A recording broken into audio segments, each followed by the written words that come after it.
berlaku salah, kita harus ingat Allah dan segera istighfar. Kita terus beristighfar. Kenapa istighfar? Supaya Allah ampuni dosa. Bismillahirrahmanirrahim. Assalamualaikum warahmatullahi wabarakatuh. Alhamdulillahirabbil alamin. Allahumma shalli ala sayyidina Muhammad wa ala ali sayyidina Muhammad. Sahabat teman-teman yang beriman yang insyaallah dirahmati oleh Allah Subhanahu wa taala.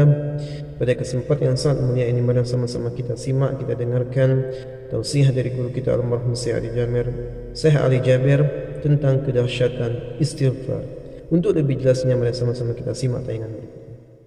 Kalau kita perhatikan akhir surah pada Al-Baqarah, la yukallifullah, pertama la lillahi ma fis samawati wa ma fil ard, menjadi mansukh, dinasakh oleh amanar rasulu.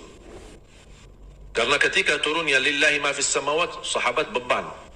Gimana ini kita? Lillahi ma fis samawati wa ma fil ard, wa in tubdu ma fi anfusikum aw tukhfu yuhasibkum bihillah. Apa yang ada di dalam hatimu, kalau kamu keluarkan, kamu sembunyikan, bakal dihisab oleh Allah. Siapa yang bisa menjaga perasaan hati? Siapa yang bisa menolak bisikan kalbu? Tidak ada yang bisa. Pasti ada saja di bisikan kalbu kita. Mungkin kita lagi duduk bersama di majlis, tapi bisikan kalbu beda sama apa yang kita dengar. Siapa yang mampu menolak isi-isi yang baik maupun yang buruk? Makanya ancamannya di ayat itu, kalau kita terang-terangan maupun kita sembunyikan apa yang ada di dalam isi hati kita, bakal dihisab oleh Allah. Bisa sebab hisab, bisa diampuni, dan bisa diazab. Bayangkan, bisa bisikan hati diazab oleh Allah. Fayaghfiru liman yasha wa yu'adzibu man yasha. Makanya fantas ayat itu diakhiri wallahu ala kulli syai'in Qadir. Qadir. Artinya qadir apa? Allah menguasai semua isi hati kita. Sahabat datang kepada Rasul, ya Rasulullah, gimana ini? Nampaknya berat. Isi hati kita dihisab. Banyak hal ada dalam hati kita, tapi kita tidak bisa tolak. Termasuk soal cinta. Orang yang punya istri 2, punya istri 3, belum tentu bisa cinta sama. Tidak ada cinta adil. Jangan harap ada seorang suami mencintai adil kepada istri. Tidak bisa. Rasul lebih mencintai Siti Aisyah. Tidak bisa diratakan. Tapi harus berilaku adil. Walaupun kita tidak suka seorang, tapi tetap kita berilaku akhlak yang baik sama dia. Walaupun hati kita tidak suka. Tapi sahabat, ya ini beban berat, gimana ini solusinya? Rasul mengajarkan, sami'na wa ata'na. Ini dari Allah, saya tidak berani tolak. Sami'na wa ata'na. Mereka masih mencari solusi dari Rasul. Rasul hanya menjawab sambil tunduk kepalanya, sami'na wa ata'na. Sami'na wa ata'na. Sami'na wa ata'na. Sampai sahabat melihat Rasul berkali-kali, sahabat ikut. Sami'na wa ata'na. Sami'na wa ata'na. Sami'na wa. Walaupun berat, walaupun terbeban, sami'na wa ata'na. Allah memberikan kasih sayangnya, Allah ringankan hukum itu, terhapus dengan ayat selanjutnya. Amanar rasulu bima unzila ilaihi. Rasul dan orang beriman, yang dimaksud di sini orang beriman adalah sahabat Rasulullah. Amanar rasulu bima unzila, apa yang telah diturunkan oleh Allah, lillahi ma fis samawat, Rasul sudah percaya. Sahabat pun percaya. Wal mu'minun kullun, semuanya, kullun amana billahi wa malaikatihi wa kutubihi wa rusulihi la nufarriqu baina ahadin min rusulihi wa qalu itu ceritanya. Sami'na wa ta'na ceritanya dari awal. Tapi apa hubungannya wa qalu sami'na wa ta'na? Habis sami'na wa ta'na apa? Ghufranaka. Kenapa ada ghufranak? Apa makna ghufranak?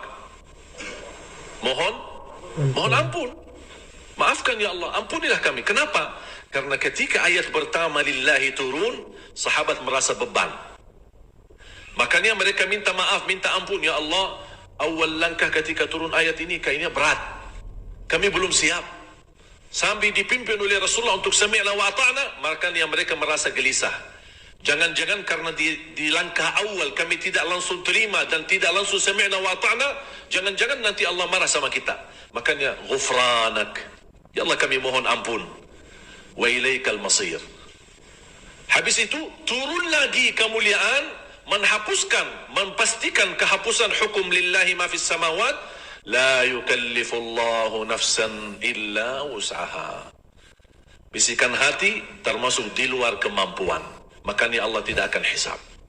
Laha ma kasabat wa 'alaiha maktasabat. Apa yang kita kerjakan itu yang akan dihisab. Kalau masih di hati belum dikerjakan, tidak dihisab. Laha ma kasabat wa 'alaiha maktasabat. Kemudian apa berdoa? Sekarang mulai berdoa. Kembali sama dengan surat Al-Fatihah. Apa berdoa? Doanya apa? Rabbana la tu'akhidna in nasina aw akhtana. Allah jawab, qad fa'alt. Sama dengan surat Al-Fatihah. Makanya ketika kita baca ayat itu, setiap langkah doa kita berhenti. Karena Allah menjawab kita. Kita rasakan sedang berdialog sama Allah Subhanahu wa ta'ala. Rabbana la tu'akhidna in nasina aw akhtana. Qala Allah qad fa'alt. Rabbana wa la tahmil alayna isran kama hamaltahu ala alladhina min qablina. Qala Allah qad fa'alt.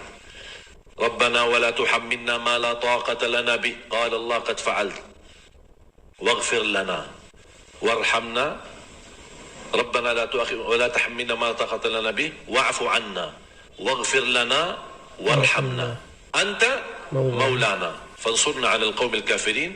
Qala Allah qad fa'alt. Aku ijabah. U'fu 'anna, ighfir lana, warhamna. Ada 3. Kira-kira ada bedanya enggak? Enggak ada di dalam Al-Quran sembarangan kata. Semuanya punya makna. Semuanya punya inti, punya hikmah. Afu beda sama maghfirah. Lifal afu jauh lebih besar dan tinggi daripada maghfirah. Ampunan, Allah ampuni dosa kita, tapi tidak terhapus dari buku amal. Allah ampuni, kata ampuni berarti Allah tidak hukum kita. Nanti di hari kiamat Allah tunjukkan, ingat gak perilaku kamu di dunia? Tuh, lihat buku amal kamu. Nanti lihat buku amal, ada yang bisa dilihat secara tulisan, ada yang bisa dilihat seperti video, YouTube. Bukan, Allah tunjukkan, ini video kamu kan? Bukan dari sebelah, share. Enggak, ini video kamu, ini dosa kamu. Lagi zina, Allah tunjukkan kamu lagi zina. Kamu lihat sendiri.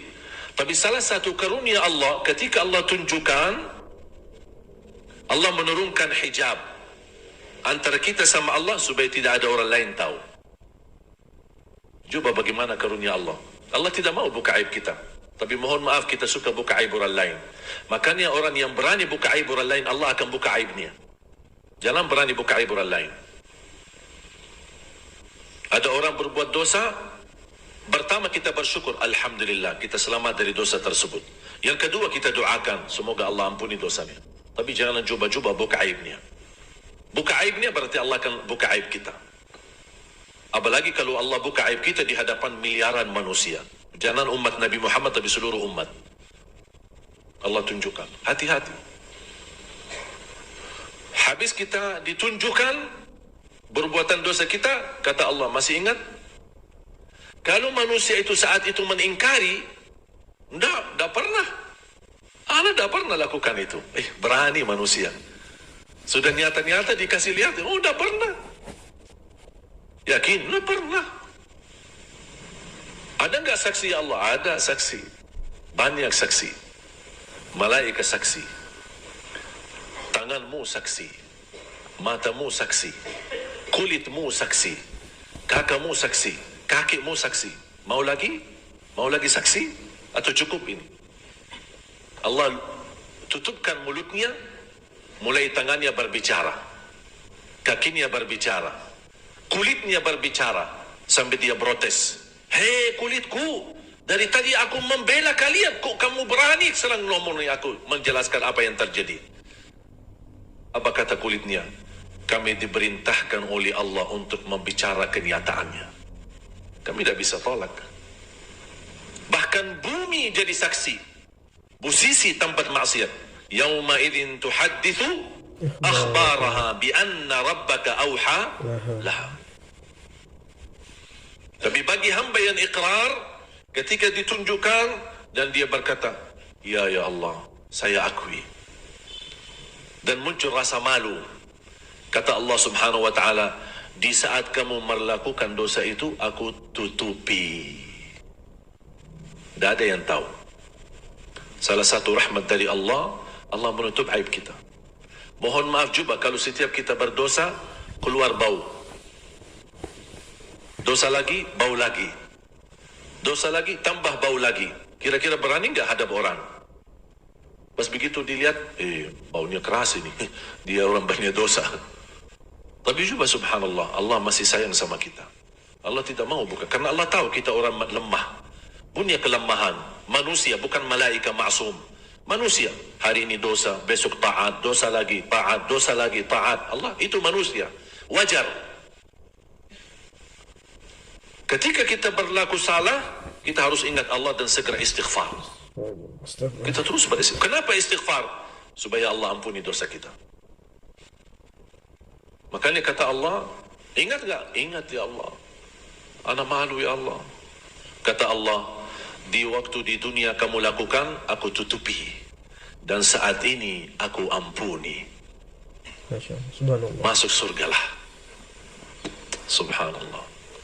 Makanya Allah berfirman di hadis yang Qudsi, Ya ibna Adam, law balaghat dhunubuka anana as-sama' thumma astaghfartani laghafartu laka ala ma kana minka wala ubali. Wahai anak Adam, kalau dosamu sampai ke lapisan langit. Langit jauh tidak? Mana ada dosa bisa sampai ke lapisan langit? Tidak ada. Jangan dosa satu orang. Terkumpul semua dosa manusia, belum tentu bisa sampai ke lapisan langit. Tapi coba bayangkan Allah ingin menunjukkan dahsyat ampunannya. Seandainya satu orang di antara kalian, dosanya sampai ke lapisan langit, saking banyaknya dan besarnya, tapi dia selalu beristighfar kepadaku. Kata Allah, aku ampuni semuanya dan aku tidak peduli berapa banyaknya.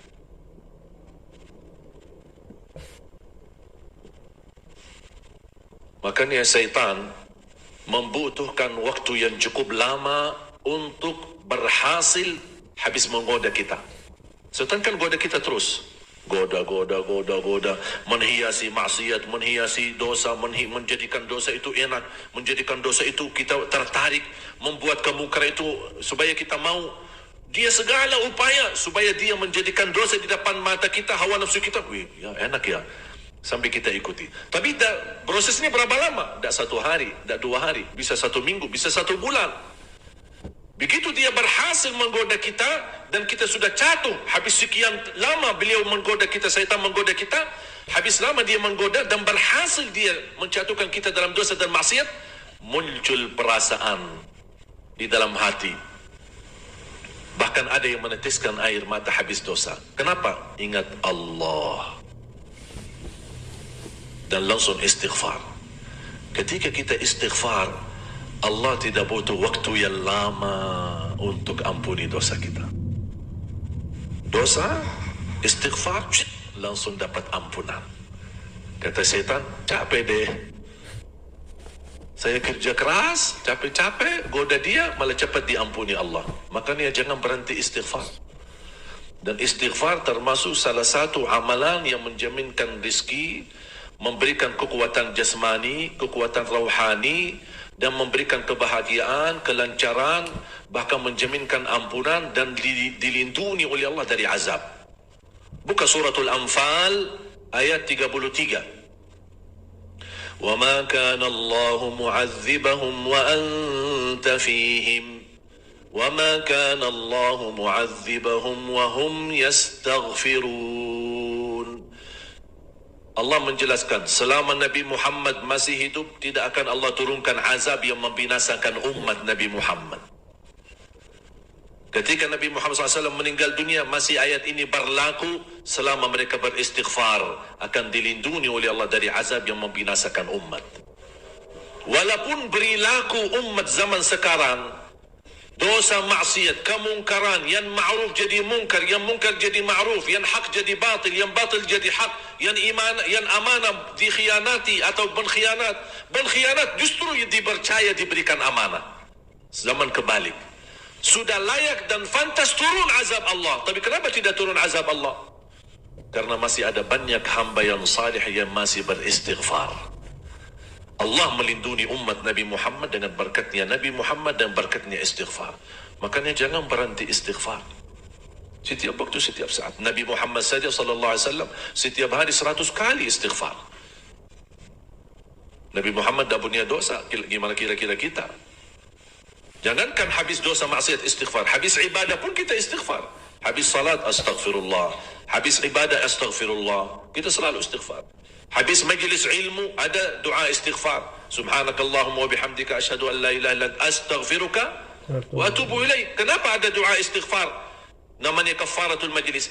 Ada kesalahan, ada keliruan dalam majlis kita, ada yang salah menyampaikannya atau ada yang salah niat, salah tujuan, dia hadir ada niat maksud lain. Ini semua termasuk dosa dan maksiat atau sebuah kesalahan. Doa dengan penutup majlis itu, Allah ampuni semua dosa yang selama kita ada di majlis tersebut. Sudah faham kaitan antara Al-Fatihah sama ayat terakhir? Jadi saya harap mulai hari ini dalam salat maupun di luar salat, kalau anda lagi baca Al-Fatihah, tolong rasakan anda lagi berdialog sama Allah. Sama ayat terakhir surat Al-Baqarah. Setiap anda baca, Allah mendengar dan Allah ijabah. Maghfirah, diampuni dosa, tapi belum tentu terhapus dari hukum. Allah tunjukkan di hari kiamat. Beda sama afu. Afu akan Allah ampuni dosa dan Allah hapuskan dari buku amal, tidak dibekas, tidak ada bekasnya. Kita buka buku amal, kok mana dosa saya yang selama ini saya lakukan? Allah sudah afu, hapus total. Makanya salah satu afu yang mulia, kita mampu membalas kezaliman seorang, wal afu indal maqdirah. Kita mampu memaafkan, kita mampu membalas dendam, kita mampu membalas kezaliman, tapi kita maafkan. Tapi pemaafan yang sempurna, yang tidak boleh dinyakiti hatinya. Itu namanya afu, bukan maghfirah. Kalau anda ampuni orang, maafkan orang, tapi masih selalu ingatkan, setiap ketemu, ya anda kan dulu sudah maafkan, jangan lupa ya. Itu namanya menyakiti hati. Berarti ini belum masuk afu, kita belum afu. Kalau afu, memaafkan seorang harus terlupa, tidak boleh ada bekas di hatinya. Sudah lupa, ikhlas betul. Afun bila ada wala tasyakki, tidak boleh dinyakiti dan tidak boleh diadu ke orang lain. Ini dulu suka begini sama saya, tapi anda sudah maafkan. Cerita sana sini, oh ini kan dulu suka nyakiti, tapi anda maafkan. Oh ini anda maafkan. Ini berarti dia belum lupa. Dia belum lupa.